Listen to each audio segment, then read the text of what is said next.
A monsoon is a very special kind of climate system. It is classified in terms of a prevailing strong winds that reverse distinctly as the season. And also it is described by a very distinct wet and dry season.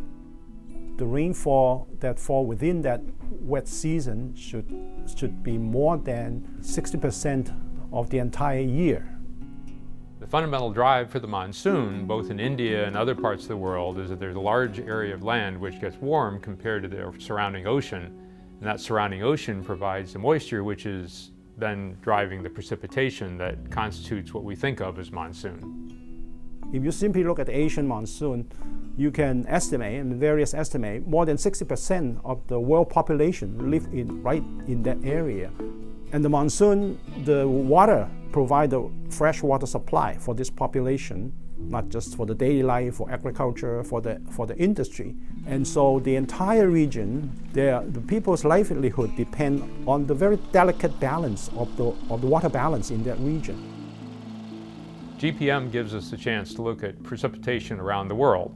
And so in addition to the hurricanes and typhoons, we're also looking at the monsoons because those storm systems are very important for driving floods.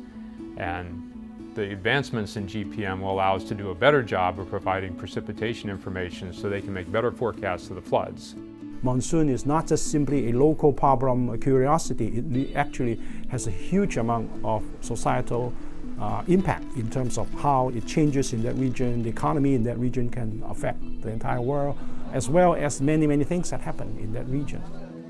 GPM has the most advanced dual frequency radar that actually measures the vertical structure of the rainfall itself, and that's very important.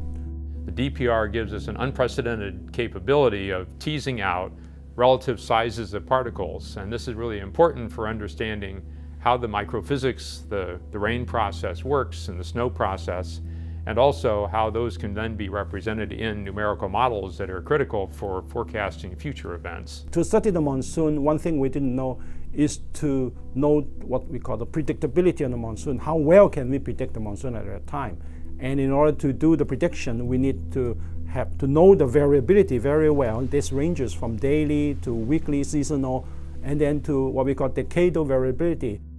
The monsoon was first named in India, but it turns out that the same driving force happens in other parts of the world.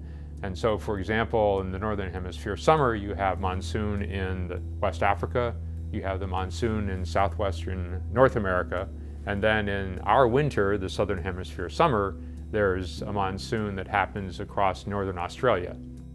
The great thing about GPM is that it allows you to see the rain systems as a whole. You get to see them over the ocean and over the land. You can see what the transitions are. And so even before it gets to land, where we have surface observations, we can tell what's going to come in. We can see what's been happening. And of course, scientifically, that also allows us to understand the complete water cycle that's taking place in the South Asia region.